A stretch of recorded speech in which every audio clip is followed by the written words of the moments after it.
Hi everyone, Flaming Footy here and welcome back to a new YouTube video on the channel. And today guys, we are going to be continuing our 3-game match reviews for the 2023 AFL season. And in today's video we're going to be reviewing the first 3 games of round 2. And those were Carlton vs Geelong, Brisbane vs Melbourne and Collingwood vs Port Adelaide.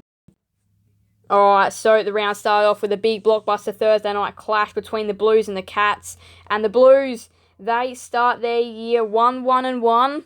Just 1 win, 1 draw, And the Cats 0-2 to start the year, which is one of the big talking points so far this season. The Cats are 0-2 to start their year after taking 16-game winning streak into the start of this year, having the Pies and the Blues to start the year. It was going to be tough, but yes, they have dropped both of those games in the end, the Cats, and they are 0-2 after the Blues put up an impressive performance and this time managed to hold on to win the game. They were good, especially at the end of that second quarter. The third quarter was all theirs, and then the last quarter, the Cats looked like they were going to regain some momentum.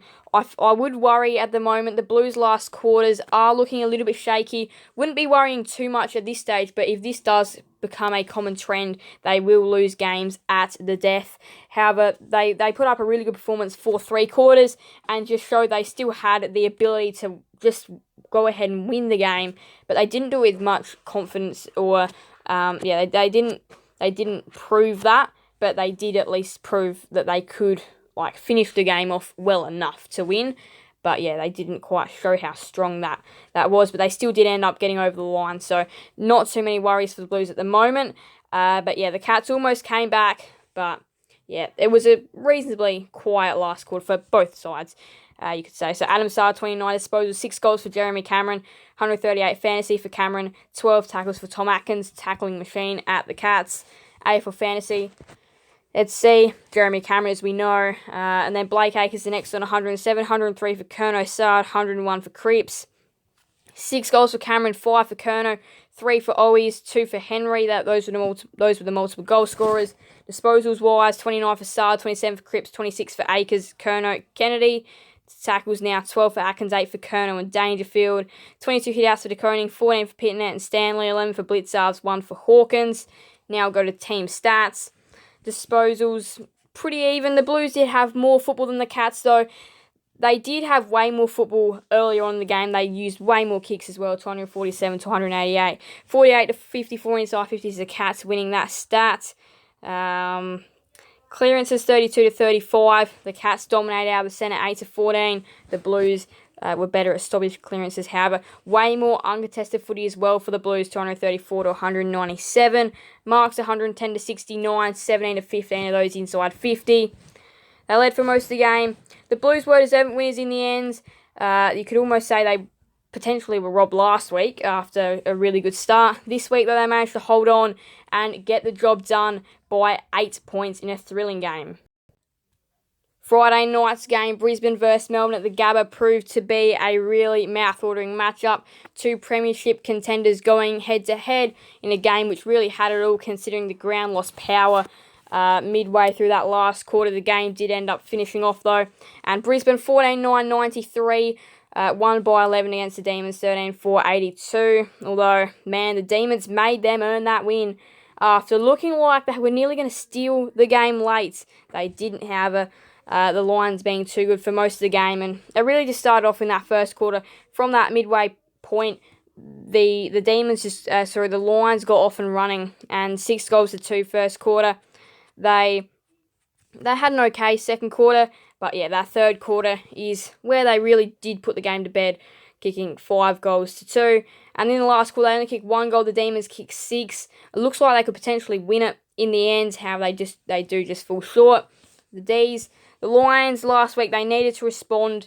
We know they got thumped by Port Adelaide. This is a good response.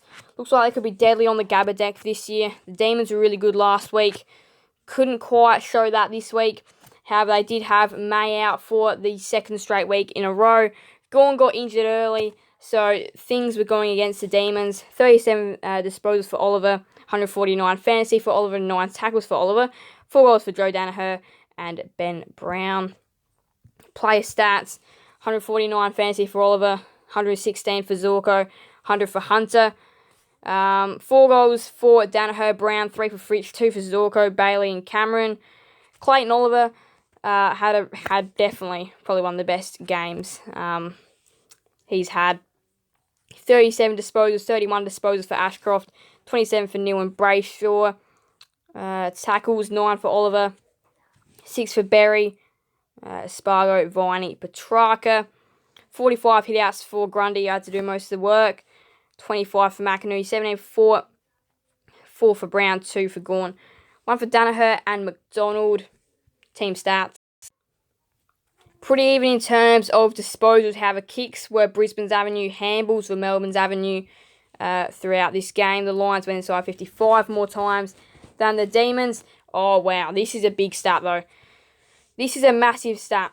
So last week, Brisbane got absolutely smashed by Port Adelaide in clearances all over the ground. 60-32, they beat the Demons. And this is a Melbourne midfield, which has the likes of Petrarca, Oliver, you've got Langdon in there, you've got Hunter, you've got some really big players in there, and then you've also got an All-Australian ruckman like Grundy in there as well that can definitely win a couple of clearances. 60-32, 20-10 centre clearances, 40-22 stoppage clearances. This just shows the domination which Brisbane had over Melbourne, especially when Gawn left the ground. They just smashed them in the midfield. Absolutely smashed them in that midfield. 92-69 marks, 12-11 of them inside 50. The D's take two contested marks for the game compared to Brisbane's 8. Brisbane led for pretty much the whole thing.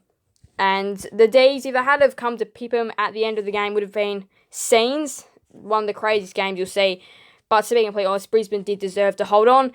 They probably would have liked a bigger win, but the 4 points is the 4 points at the end of the day. Now to Saturday's early game, Collingwood versus Port Adelaide, the MCG. This game really did look to be an absolute thriller. Probably the best two teams last week that went head-to-head. Port Adelaide, stunning upset win over the Lions, and the Cats, the Pies ended the Cats' 16-game winning streak. And this looked to be a really promising matchup, a really good matchup, and a really close matchup. However, boy, was everybody that thought that. Boy, was everybody wrong. Collingwood won by 71 points, 21-9, 135 to 9-10, 64. Collingwood won by more than what Port Adelaide could even put on at the end.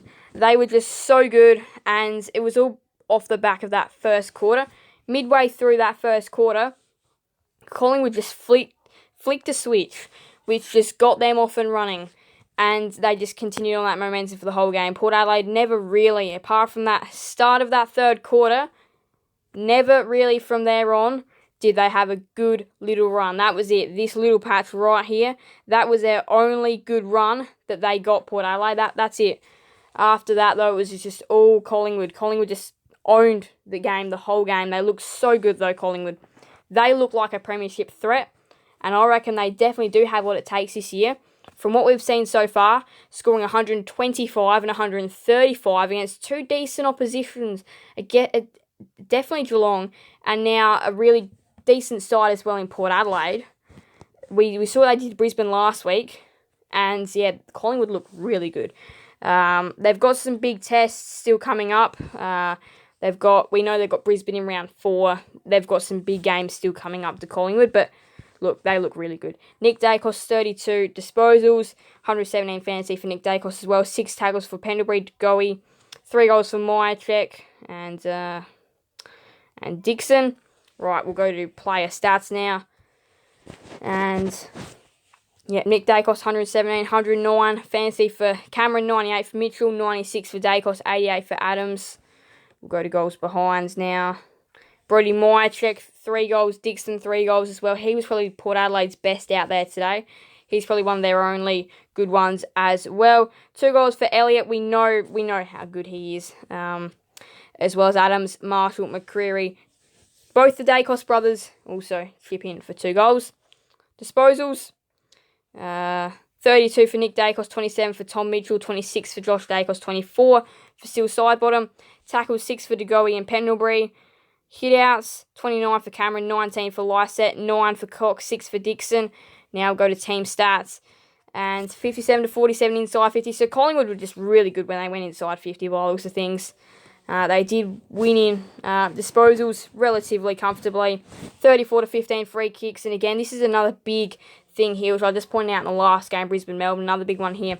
38-25 hit-outs, 39-27 clearances, 14-10 centre clearances, 25-17 stoppage clearances, all in favour of the Magpies. 155-98 contested possessions, also in favour of Collingwood. 14-10 marks inside 50, 15-4 contested marks for the Pies as well.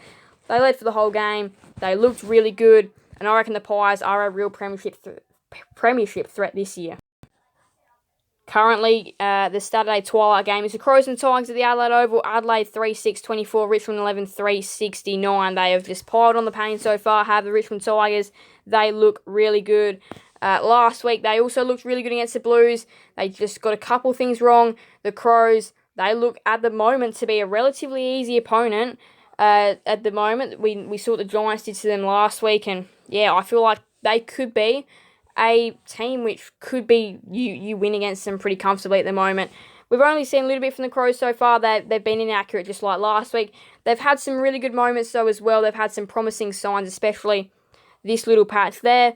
But yeah, I reckon this is going to be a really interesting second half to see whether the Crows draw back momentum or whether the Tigers do go on to get a big win.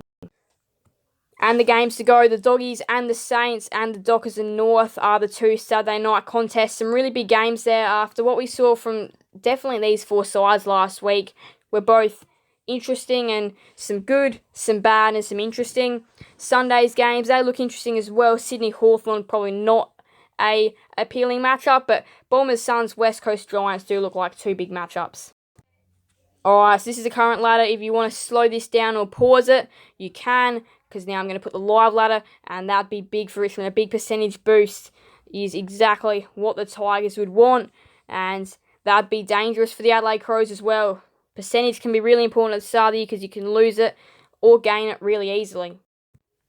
Well, what a round of footy we have had so far. Thank you guys all so much for watching. Make sure to leave a like and subscribe and hit that notification bell so then you guys will never miss another video on the channel. Thank you guys all so much. From Spy Everyone, Flame Footy out.